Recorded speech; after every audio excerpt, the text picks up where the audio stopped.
সকাল 5:40 ঘড়ির অ্যালার্মের শব্দে ঘুম ভেঙে গেল। ঘুম থেকে উঠে অজু করে ফজরের নামাজ আদায় করে নিলাম। তারপরে আবার একটু শরীরটা এলিয়ে দিলাম বিছানায়। 7:30 দিকে বিছানা ছেড়ে উঠে ফ্রেশ হয়ে রান্নাঘরের দিকে পা বাড়ালাম।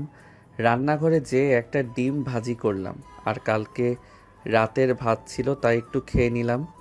তারপরে সকাল 10টার পরে আবার ঠিকমতো ফ্রেশ হয়ে একটা সাদা শার্ট, কালো রঙের প্যান্ট আর কালো শু পরে বেরিয়ে পড়লাম। উদ্দেশ্য হলো একটা কোম্পানিতে চাকরির খবর পড়েছিলাম খবরের কাগজে। সেখানে ছোট্ট একটা পদে কাজের জন্য ইন্টারভিউয়ে যাচ্ছি, সেজন্য এইসব পড়লাম। নয়তো সব সময় এমনি একটা গেঞ্জি আর প্যান্ট পরে থাকি। ইন্টারভিউ 11টার পরে হবে, সেজন্য তেমন তাড়া নেই আমার। একটা রিক্সা ডেকে সেটাতে উঠলাম আর অফিসের ঠিকানা দিলাম। সে তার মন মতো রিক্সা চালাতে লাগলো। ও সরি, আমার পরিচয় তো দেওয়া হলো না। যদিও আমার ডাকনাম নীল, বন্ধুরা তাই ডাকে। তবে আমার নাম মোহাম্মদ আবু বক্কর সিদ্দিক। নামটা পুরাতন, তাই না? তবে এই নাম যে আমার, তাতে আমি অনেক খুশি। কারণ আমাদের প্রিয় নবী হজরত মুহাম্মদ সাল্লাল্লাহু আলাইহি ওয়াসাল্লামের প্রিয় বন্ধু এবং শ্বশুরের নাম এটা, তাই এটা কখনোই পুরাতন হতে পারে না। আরও একটা কথা, আমি যে দিনে জন্মগ্রহণ করেছি সেই দিনটাই ছিল আমাদের নবী করিম সাল্লাল্লাহু আলাইহি সাল্লামের জন্মদিন। তাই কেউ আমার নাম এবং আমাকে নিয়ে মজা করলেও তেমন গুরুত্ব দেই না, কারণ আমার মতো এত সৌভাগ্য কয়টা মানুষের হয়। আমি আমার বাবা মায়ের তৃতীয় এবং ছোট্ট ছেলে, কিন্তু এই তো 3 মাস হলো আমার অনার্সের রেজাল্ট দিয়েছে। আলহামদুলিল্লাহ, A+ সব বিষয়ে। আমি কিন্তু পড়ালেখা করি না, বাস্তব কথা। আমার বড় 2 ভাই আছে, তারা বিবাহিত। আর আমার পরিবারের সবাই আমার থেকে অনেক দূরে থাকে, কারণ আমি ঢাকাতে থাকি আর তারা নওগাঁ জেলায়। এই যা, পরিচয় দিতে দিতে চলে এসেছি অফিসের সামনে। পরে আস্তে আস্তে আরও জানতে পারবেন। আপাতত এইটুকুই থাকুক। আমি রিকশার ভাড়া মিটিয়ে অফিসের ভেতরে প্রবেশ করলাম। 6 তলা বিশিষ্ট ভবন এটা। বোঝাই যাচ্ছে অনেক বড়, দামি এবং ভালো মানের কোম্পানি। ভেতরে যেয়ে দেখি অনেক লোক বসে কাজ করছে তাদের নিজ ডেস্কে। কয়েকটা ডেস্ক খালি আছে। ভাগ্যটার সাথে থাকলে হয়তো একটাই আমি বসতে পারবো। একজনকে জিজ্ঞাসা করলাম ইন্টারভিউ কোন দিকে হচ্ছে। সে বাম দিকে দেখিয়ে বলল উপরে 3য় তলায়, আর সেখানে ডান পাশের সোফায় বসতে। আমিও একটা একটা করে সিঁড়ি বেয়ে উপরে উঠতে লাগলাম। একটু পরেই 3য় তলায় পৌঁছে গেলাম, আর লোকটার কথা মতো ডান দিকে থাকা সোফায় বসে পড়লাম। 30 মিনিট বসে থাকার পরে একজন লোক, হয়তো পিয়ন হবে, সে আমাকে ডেকে নিয়ে গেল একটা রুমে আর ভেতরে প্রবেশ করতে বলল। আমিও আল্লাহর নাম আর দোয়া দরুদ পড়ে অনুমতি নিয়ে ভেতরে প্রবেশ করলাম। যে দেখি মাত্র একজন লোক। যাক, বাঁচা গেল। কপাল ভালো, নয়তো 23 জন বসে থাকতো। আসসালামু আলাইকুম স্যার। ওয়ালাইকুম সালাম। জি স্যার, ইন্টারভিউয়ের জন্য এসেছি। বুঝেছি, বসো। আর তোমার ফাইলটা দাও। জি স্যার, এই নিন। স্যার আমার কাগজপত্রগুলো নিয়ে মন দিয়ে দেখলেন। তারপরে দেখলাম স্যারের মুখে মুচকি হাসি, যেন বড় কিছু একটা পেয়েছে। তারপরে আমাকে 5টার মতো প্রশ্ন করলেন, আর আমিও আল্লাহর রহমতে ঠিকঠাক উত্তর দিতে পেরেছি। এগুলো সব তোমারই তো? জি স্যার, যে কোনো প্রশ্ন করতে পারেন, ইনশাল্লাহ আটকাতে পারবেন না। বাহ, প্রাউড ইফু ইয়াং ম্যান। তোমার মা বাবা একটা সঠিক ছেলে জন্ম দিয়েছে। ধন্যবাদ স্যার। তোমার এই ডিগ্রি অনুযায়ী সব কাজ ঠিকমতো করতে পারবে তো? ইনশাল্লাহ। আর না পারলে যা লস হবে তোমাকে তার ক্ষতিপূরণ দিতে হবে। আমি রাজি স্যার, আর নিজের উপর ভরসা আছে আমার।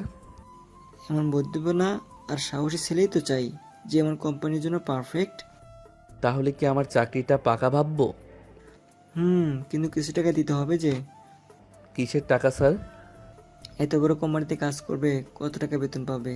আমাদের কিছু কি পাওয়ার নেই? বেশি না, মাত্র 5 লাখ টাকা দিলেই চলবে। সরি স্যার, আমার অত টাকা নেই, আর থাকলেও দিতাম না। কারণ এই ঘুষ দেওয়া নেওয়া দুটোই পাপ। তাছাড়া এটা অপরাধও। আমি আসি স্যার, ধন্যবাদ। মন খারাপ করে যেই না চেয়ার থেকে উঠতে যাব, তখনই স্যার বলে উঠল, কংগ্রাচুলেশন, তোমার চাকরি পাকা। সরি স্যার, বুঝিনি। আগামী 2 দিন পর থেকে তোমার কাজ শুরু। যদিও তোমার পোস্টটা একটু ছোট, কিন্তু মন দিয়ে কাজ করো, আমি তোমাকে উপরে ওঠাবো। কিন্তু আমি তো টাকা দিব না স্যার। আমার এমন কোনো ছেলে চাই না যে ঘুষ দিবে অথবা ঘুষ নিবে, কারণ এতে কোম্পানির ক্ষতি হবে। কারণ সে টাকার বিনিময়ে কোম্পানির ক্ষতি করতে পারে। তাই সবাইকে একটা পান্থা প্রয়োগ করেছি, কিন্তু তুমি আর একটা মেয়ে শুধু পাশ করেছো। অনেক অনেক ধন্যবাদ স্যার, চাকরিটা খুব দরকার ছিল। তোমার বর্তমানে বেতন কম 15,000 টাকা, তবে পরে কাজের ধরন দেখে বাড়িয়ে দেওয়া হবে। ধন্যবাদ স্যার। এখন আসো, আর মনে রেখো পরশু তোমার অফিস স্টার্ট। জি স্যার। আমি স্যারের কেবিন থেকে বের হয়ে চলে আসলাম হাসি মাখা মুখ নিয়ে। এতে কয়েকজন জ্বলল, তাতে আমার কি, আমি তো চাকরি পেয়ে গেছি, হুররে। যাই হোক, খুশিতে বাড়িওয়ালাকে মিষ্টি খাওয়াইলাম আর নিজেও খেলাম। মিষ্টি আমার প্রিয় যে, তাই পরের দিন কাজের জন্য মনকে স্থির করলাম আর নিজেকে প্রস্তুত করলাম। আজ থেকে আমার অফিস শুরু।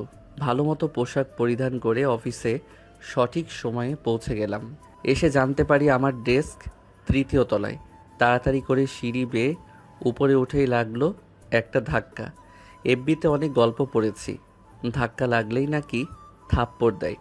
সেই ভয়ে সাথে সাথেই 2 হাত দিয়ে 2 গাল ঢেকে নিলাম, আর নরম গালে যেন কোনো থাপ্পড় না পড়ে, আর ভয়ে চোখ বন্ধ করে আছি। তখন বুঝলাম কেউ হাসছে। ধীরে ধীরে চোখ দেখি, সামনে থাকা মেয়েটা আমাকে দেখে হাসছে। কিছুটা লজ্জা পেলাম। আসলে দুঃখিত, আমি দেখতে পারিনি। আর থাপ্পড় দিতে পারেন তাই অমন করলাম আর কি। সুন্দর হাসি। কিছু বললেন? কই কই না তো। আমার নাম মেঘা। সুন্দর নাম। আপনার নাম? মোহাম্মদ আবু বক্কর সিদ্দিক। ওয়াও, খুব খুব সুন্দর নাম। ধন্যবাদ, ভাবলাম ওল্ড বলবেন। না, এটা অনেক ভালো নাম, জানি আমি। হুম। আর আপনি আমাকে নীলও ডাকতে পারেন। ওকে। জি। আমার ডেস্কে যাব, বাই। বাই। আমি চলে আসলাম আর পিয়ন চাচার থেকে আমার ডেস্কটা দেখে নিলাম। সেখানে যেয়ে বসলাম। মেয়েটার কথা মনে পড়ল। ও সরি, ওর নাম তো মেঘা। মেঘার ব্যবহারও ভালো, অন্য মেয়েদের মতো বদ মেজাজি না। যাই হোক, আমার টেবিলে 2টা ছোট ফাইল রাখা আছে, সেগুলোর কাজ করতে লাগলাম। বুঝতে তেমন কোনো অসুবিধা হলো না, কারণ ভাইয়ার ফাইলের কাজ মাঝে মাঝে করেছি আমি। বিকেল 4টার দিকে স্যারের রুমে আমার ডাক পড়ল। আমি অনুমতি নিয়ে প্রবেশ করে সালাম দিলাম। নতুন অফিস কেমন লাগছে? খুব ভালো স্যার। তোমাকে 2টা ফাইল দেওয়া আছে, কমপ্লিট করছো? জি স্যার, আরও আগে। Good boy. স্যারের সাথে আর কিছু কথা বলে ডেস্কে চলে আসলাম। লাঞ্চও করা হয়নি। 5টার সময় ছুটি হলো। আমি বাসায় এসে গোসল করে রান্না করে খেয়ে শুয়ে পড়লাম। এইভাবে 1 মাস কাটলো। এই 1 মাসে আমি আমার বেস্ট দেওয়ার চেষ্টা করেছি, আর সফলও হয়েছি। অনেক ভালো আর বড় ফাইলও শেষ করেছি। পরের মাস থেকে আমার বেতন 22,000 টাকা। টাকায় ছিনিমিনি করতে আছে মোর এত টাকা। তাছাড়াও একটা গুড নিউজ, অফিস থেকে যেই 10 জনকে ফ্ল্যাট দেওয়া হয়েছে, তাদের মধ্যে এই ছোট্ট কর্মচারী মানে আমিও একজন। যাক বাবা, আর ভাড়া দিতে হবে না, টাকা বাঁচলো। বাসায় 3,000 টাকা পাঠিয়ে দিলাম আম্মু আর আব্বুর কাপড় কেনার জন্য। 1,000 হলেও প্রথম বেতন, কিন্তু আমার টাকা ওদের লাগবে না। ভাইদের ইনকামই অনেক। আমার কাছে থাকলো 12,000। 5,000 টাকা আগের বাসার ভাড়া দিতে হলো, থাকলো 7,000। দিব্যি চলবে 1 মাস। আজকে আমি নতুন ফ্ল্যাটে শিফট হয়েছি, অনেক ভালো লাগছে। অফিস শেষে ফ্ল্যাটে আসার আগে ভাবলাম একটু বাজার করি। যেইভাবে সেই কাজ। বাজার থেকে 1 হালি ডিম আর আলু কিনে আনলাম, মানে আজ ডিম আলুর তরকারি খাবো। আমার রুমটা আবার চতুর্থ তলা। দূর ভাল লাগে না। লিফট নেই, কারণ মাত্র 5 তলা বাসা। ঠুকঠুক করে 1 পা 2 পা করে উঠতে লাগলাম সিঁড়ি বেয়ে। এত ওঠানামা ভালো লাগে না। একতলে রুমটা দিলে কি এমন ক্ষতি হতো? এই সব ভাবতে ভাবতে উপরে উঠছি, আর ঠিক তখন লাগলো একজনের সাথে ধাক্কা। ভাবতে ভাবতে উপরে উঠছি, আর ঠিক তখন লাগলো একজনের সাথে ধাক্কা। ধাক্কা লাগার সঙ্গে সঙ্গে আমার ডিমের পলিথিনটা পড়ে যেতে লেগেছিল, কিন্তু তখন কোনো রকমে ধরে ফেলেছি। যদি ডিম ভাঙতো তাহলে টাকা ঠিকই নিকাত। উপরের দিকে চোখ তুলে দেখি একটা ময়দাবতী থুক্কু মায়াবতী মেয়ে, মুখটা গোমড়া করে আর কিছুটা ভয় নিয়ে দাঁড়িয়ে আছে। হয়তো এইভাবে ধাক্কা লাগাতে ভয় পেয়েছে। যদি কিছু বলি, কারণ দোষ মেয়েটারই, সেই দৌড়ে নামছিল। It's okay. আমি তাড়াতাড়ি করে রুমে এসে রান্না করার জন্য আলু আর ডিম সিদ্ধ করতে দিলাম। ভাগ্যিস ডিম পড়ে ভাঙেনি, নয়তো একেবারে সব শেষ হতো। টাকাও নিতে পারতাম না। মেয়েটি একটু বেশি ভদ্র। রাগী মেয়ে হলে এতক্ষণে 2 গালে 4টা থাপ্পড় বসিয়ে দিত। যাকগে, এসব বাদ দেই। একটু ফ্রেশ হয়ে এসে রাইস কুকারে চাল তুলে দিলাম। ডিম আর আলু সিদ্ধ হতে এখনও 8 মিনিট লাগবে। তাই রুমটা লক করে বাসার নিচের দোকানটা এসে 4টা স্পিড নিয়ে চলে আসলাম। আর কোম্পানি থেকেই সব দেওয়া আছে, টিভি, ফ্রিজ, খাট, সব। স্পিড 4টা ফ্রিজে রেখে তরকারি রান্নায় মন দিলাম। পুরো 45 মিনিট পর খেতে বসলাম। খাবার খেয়ে শুয়ে পড়লাম। পরদিন আবার অফিস আছে। এভাবে প্রায় 15 দিন কেটে গেল। আর অফিসের বসও আমাকে খুব বিশ্বাস করতে শুরু করেছে, কারণ কাজে কোনো ফাঁকিবাজি নেই। আমার আর যা করি তাতে 95%ই ঠিক। মাঝে মধ্যে একটু একটু ভুল হয়। এই কয়দিনে সেদিনের ধাক্কা লাগা মেয়েটার সাথে কয়েকবার চোখে চোখ পড়েছে, কিন্তু কথা বলিনি কোনো। আমি 45 মিনিট আগেই যে আমার কাজ দেখি একটু। একদিন সকালে অফিসে যাওয়ার সময় আমার পাশের ফ্ল্যাটটাতে ঝগড়া শুনতে পেলাম, কারণ বুঝতে পারলাম না, তাই চলে আসলাম অফিসে। কি খবর, কেমন আছেন? আলহামদুলিল্লাহ। আপনি? আলহামদুলিল্লাহ ভালো। কাজকর্ম কেমন চলছে আপনার? হ্যাঁ, আল্লাহর রহমতে খুব ভালো। আপনার কেমন? সেম। জানেন, স্যারের একটা মেয়ে আছে, আমার বান্ধবী হয়, তাই আমার কোনো ভয় নেই। ও তাই? ভালো তো। সে আর 2 মাস পর থেকেই বসের চেয়ারে বসবে। ও তাহলে স্যার এই বয়সে আরাম করতে পারবেন। হ্যাঁ। আচ্ছা আসি, পরে কথা হবে। আর আগামী 3 দিনের মধ্যে আপনার নিচতলা ফ্ল্যাটে শিফট হচ্ছি। গ্রেট। হুম। মেঘা চলে গেল। আমি মন দিয়ে কাজ করতে লাগলাম। 5টার সময় অফিস ছুটি হলো। আমি রিক্সা নিয়ে বাসায় চলে আসলাম। তখন দেখলাম পাশের ফ্ল্যাটের আঙ্কেল রাগী ফেস নিয়ে রুম থেকে বেরিয়ে নিচে চলে গেলেন। আমি ফ্রেশ হয়ে বিস্কুট খেয়ে একটু ছাদে আসলাম। এসে দেখি সেদিনের সেই মেয়েটা বসে বসে কাঁদছে। মনে হচ্ছে আঙ্কেল খুব বকা দিয়েছে, তাই বসে বসে কাঁদছে। আমি ওখানে দাঁড়িয়ে হালকা কাশি দিলাম। তখন মেয়েটি কান্না থামালো। কি যে হলো প্রশ্ন করেই বসলাম। কাঁদছেন যে, ছোট বাচ্চার মতো। সরি। বলুন। আমাদের ভার্সিটি থেকে পিকনিকে যাবে, আর সেজন্য 2000 টাকা চেয়েছি। আমার কাছে 2000 টাকা আছে, কিন্তু বাবা টাকা না দিয়ে উল্টা বকাবকি করলো সকাল থেকে। ও, এই কেস। জি, আমার নাম তো এখনো জানেন না হয়তো। জি। হুম, আমার নাম নুসরাত জাহান ফারিয়া। খুব সুন্দর তো আপু। আপনার নাম? মোহাম্মদ আবু বকর সিদ্দিক। ওল্ড কিন্তু ভালোই। নামের কদর করতে শিখেননি। আমাকে নীল বলে ডাকতে পারেন। That's better. আধুনিক যুগের মেয়ে, কি আর বলবো। আমি ওকে ওখানে বসিয়ে রেখে আমার রুমে আসলাম। কালকে বাসা থেকে মিথ্যা বলে 6000 টাকা নিয়েছি, সেটা আছে। সেখান থেকে 2000 টাকা নিয়ে আবার ছাদে আসলাম। এই নিন টাকা। মানে কিসের টাকা? আপনার পিকনিকের। তো আপনি কেন দিচ্ছেন? বড় ভাই হিসেবে দিচ্ছি। না, আমি এটা কি করে নিব? কেন, বড় ভাই কিছু দিলে নিতেন না নাকি? নিতাম তো। তাহলে দিচ্ছি, রাখুন। কিন্তু কোনো কিন্তু টাকা। এই নিন 2000 টাকা, রাখুন এটা। টাকাটা দিয়েই রুমে চলে আসলাম। টাকাটা পেয়ে মেয়েটা মনে হয় অতিরিক্ত খুশি হয়েছে। রুমে এসে হালকা তরকারি আর ভাত রান্না করে খেয়ে দিলাম একটা ঘুম। 2 দিন পরেই মেঘা চলে আসলো আমার নিচতলার ফ্ল্যাটে। দ্বিতীয় মাস কেটে গেল কাজ করার চাপেই। এই মাসে তো বেতন বেশি পেয়েছি, তাই বাসায় 6000 টাকা পাঠাই দিছি। কারণ আমি ছোট বাচ্চাদের মতো অতিরিক্ত বিস্কুট, চানাচুর, জুস এইসব খাই। এর মধ্যেই মেঘার সাথে ভালোই ভাব জমে গেছে, কিন্তু এখনও আপনি আপনি করেই বলি। মেঘা ওর মা বাবার সাথে ফ্ল্যাটে উঠেছে, আর আমি একা। মাঝে মাঝে আমাকে বিরিয়ানি দিয়ে যেত যখন ওরা রান্না করতো। স্বাদের কথা কি বলবো, খেতে চাইলে চলে আসেন। তো সেদিন 5টায় অফিস ছুটি হয়, আর আমি তখনই মেঘার সামনে হাজির। খুব তাড়া আছে নাকি? না তো, কেন? আপনি কত কি খাওয়ান তাই ভাবছি। কি ভাবছেন? আপনাকে ফুচকা খাওয়াবো। সত্যি? আমি তো ভ্যাবাচাকা খেয়ে গেছি ওর অতিরিক্ত রিয়্যাক্ট দেখে।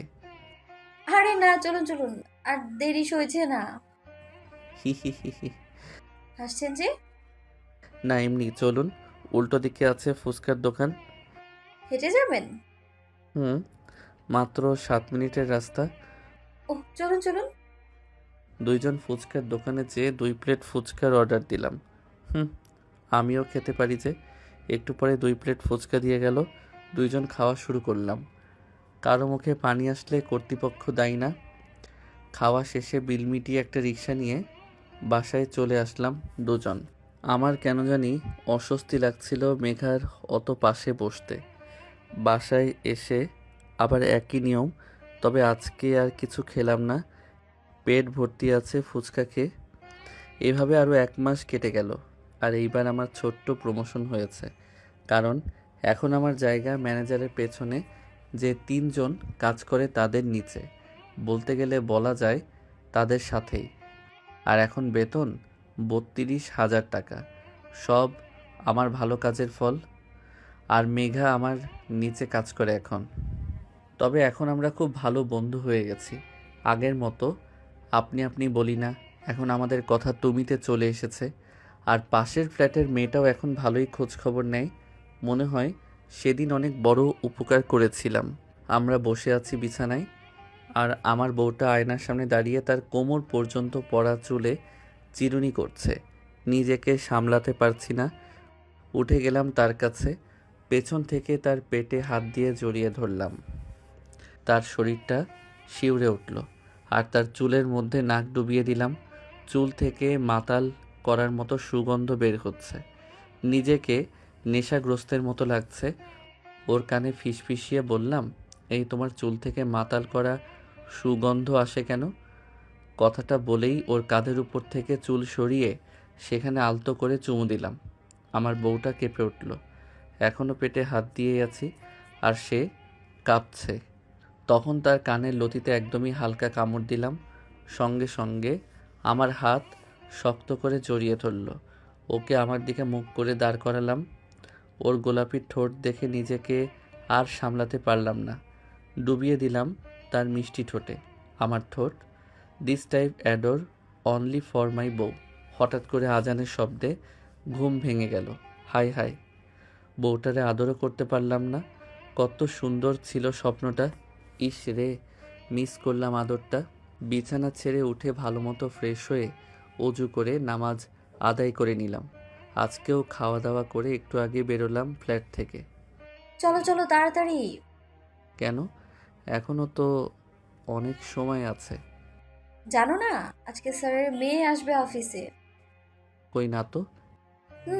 তো চলো এখন। হ্যাঁ হ্যাঁ চলো। দুইজনে রিক্সা নিয়ে চলে আসলাম অফিসে। একটু পরে আমি আমার ডেস্কে যে কাজ করা শুরু করে দিলাম। তখন পিয়ন চাচা এসে ডেকে গেল বসের রুমে নাকি আমার ডাক পড়েছে। আমিও যে অনুমতি নিয়ে প্রবেশ করলাম। তবে রুমে শুধু একটা মেয়েই আছে, বস নেই। তার মানে এটাই স্যারের মেয়ে আর নতুন বস। আসসালামু আলাইকুম ম্যাডাম বলে আমার দিকে তাকালো, আর আমি তো দেখেই থ হয়ে গেলাম। এ কি মানুষ নাকি সাক্ষাৎ একটা পরী? মানুষ এতটা সুন্দর হতে পারে কি করে? মায়াবী টানা টানা দুইটা চোখ, চুল বেঁধে রেখেছে, তবে খোলা রাখলে হয়তো আরও সুন্দর লাগতো। গোলাপি ঠোঁট দুইটা দেখেই কেমন জানি হারিয়ে যাচ্ছি। আর চোখের মায়ায় তো আরও আগেই ডুবে মরেছি। সব মিলিয়ে যেন নীল আকাশের সেই পরীদের রানী আমার সামনে বসে আছে, আর আমি এক মনে তার দিকে তাকিয়ে আছি। হঠাৎ আমার ভাবনার ছেদ ফাটিয়ে দিয়ে গালে কষে একটা থাপ্পড় পড়ল। তাকিয়ে দেখি ম্যাম দাঁড়িয়ে আছে রাগী দৃষ্টিতে। আমি তো ভ্যাবাচ্যাকা খেয়ে দাঁড়িয়ে আছি। আমি কোনো ফাইলেই ভুল করিনি। এই রাগী পরীটার বুঝি ভুল হচ্ছে কোথাও, মনে মনে বলছি।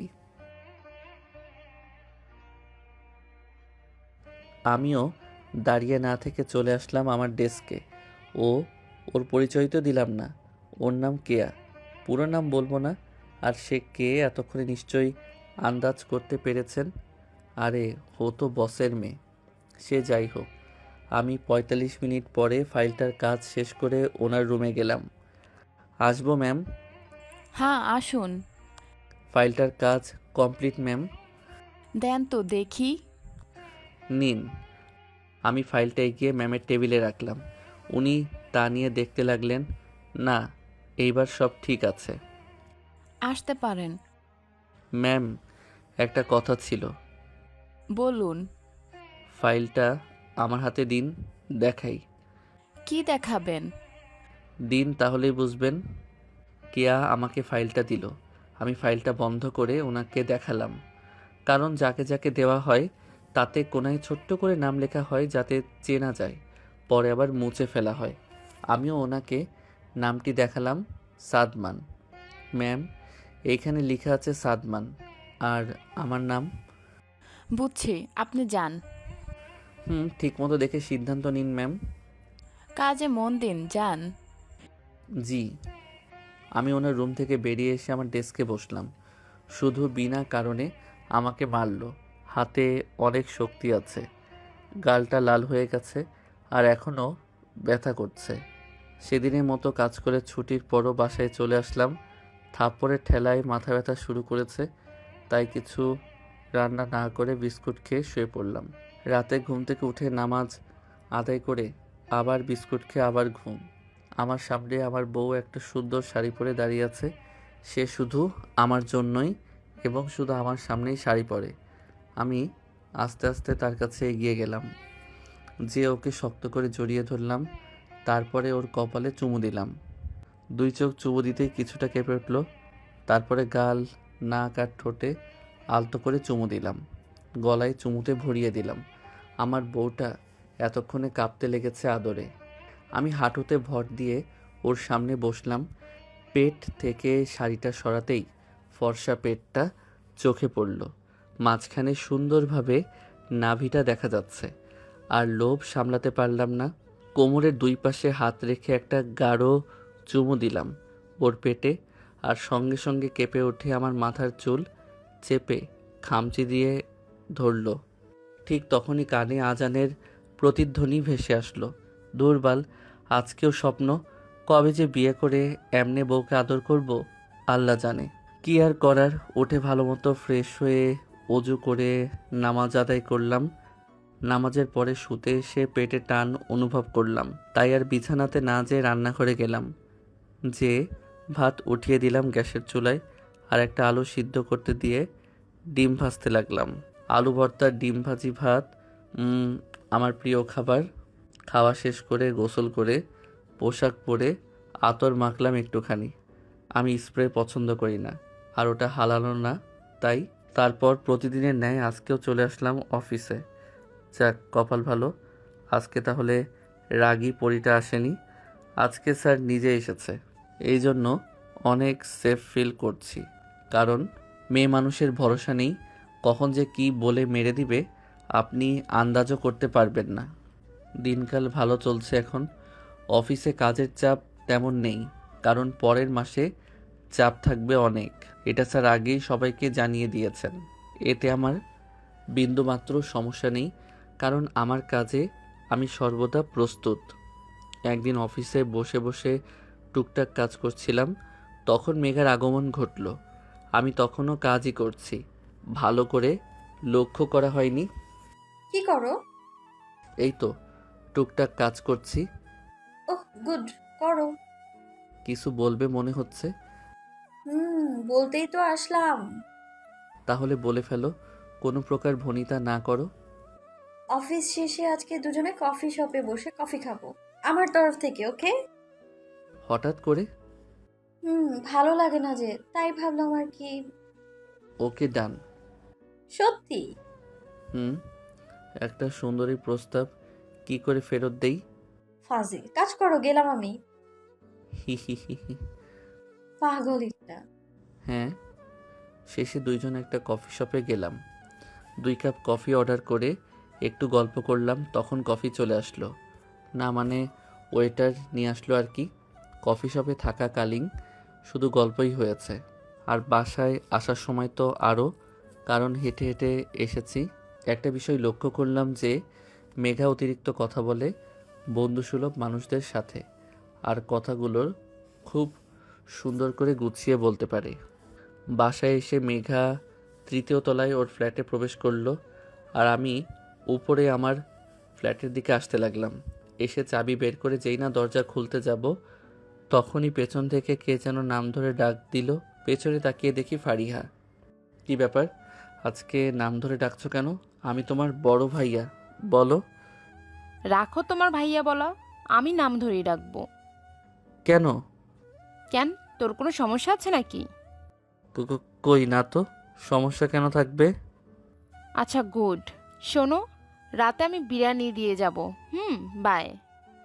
এই কথাটা বলেই দিল দৌড় ওর রুমে। আমি হাসতে হাসতে দরজা খুলে ফ্রেশ হই। একটা স্পিডের ক্যান খুলে পান করতে করতে টিভিতে WWE দেখছি। John Cena, Roman Reigns, Seth Rollins, AJ, Mustafa, Braun, Randy, এদের ভালো লাগে। 16 times world heavyweight champion John Cena, nobody can do 16 বার। আমি কখনোই শুদ্ধ ইংলিশ বলি না, কিন্তু ফর ইয়োর ইনফরমেশন এরা জাহান্নামি হবে। যাই হোক, আমি টিভি দেখছি, তখন হঠাৎ করে আমার ফোন বেজে উঠল। হাতে নিয়ে দেখি আননোন নাম্বার। 7-5 ভেবে কলটা রিসিভ করলাম। হ্যালো। ওপাশ থেকে একটা সুন্দর মেয়েলি কণ্ঠ ভেসে আসলো, আর কণ্ঠটা খুব চেনা চেনা লাগছে। ভালো, কিন্তু আপনি কে? আজীব, আমি কি করে চিনব? তবে আওয়াজটা খুবই পরিচিত লাগছে। টুট টুট, যা কেটে দিল। ধুর, কে না কে আজাইরা ফাইজলামি করতে বিরক্ত করতেছে হয়তো। আমি নামাজ আদায় করে মাত্র বসছি, তখনই কলিং বেল বেজে উঠল। যে দরজা খুলতেই নাকে বিরিয়ানির সুগন্ধ আসলো, সাথে সাথে পেটে ক্ষুধার টান পড়ল। ভেতরে আসতে পারি? হুম, অবশ্যই। কিছু খেয়েছো? না, রান্না করিনি। গুড। এই বিরিয়ানি আমি রান্না করেছি। ওপস, ভালো তো, বিয়ের পরে কাজে লাগবে। ধ্যাত, খেয়ে নিও। বিরিয়ানিটা টেবিলে রেখে এক দৌড়ে পালালো। মনে মনে হাসলাম, বিয়ের কথাতে হয়তো লজ্জা পেয়েছে। আমার খুব ক্ষুধা পেয়েছে, তাই আর দেরি না করে হাত মুখ ধুয়ে বিরিয়ানি গিলতে থুক্কু খেতে বসে পড়লাম। বাহ, বিরিয়ানির স্বাদ তো ভালোই হয়েছে, যা ছিল সব পেটের ভেতরে এখন। তারপরও মনে হচ্ছে আরও খাবো। এভাবে গেল আরও 10-12 দিন। একদিন অফিসের একটা ফাইল কমপ্লিট করে স্যারের রুমে দিতে যাব, তখন দেখি ফারিহা আর কেয়া বসে আছে। May I come in, ma'am? Ma'am, এই যে ফাইলটা। টেবিলে রাখুন, পরে দেখে নিব। আরে নীল, তুমি? কিন্তু তুমি এখানে কেন? আমার মামার অফিস। মামা মানে? আমার আম্মুর ভাইয়ের অফিস। সেটা বুঝলাম, কিন্তু আপন নাকি এমনি? আপন।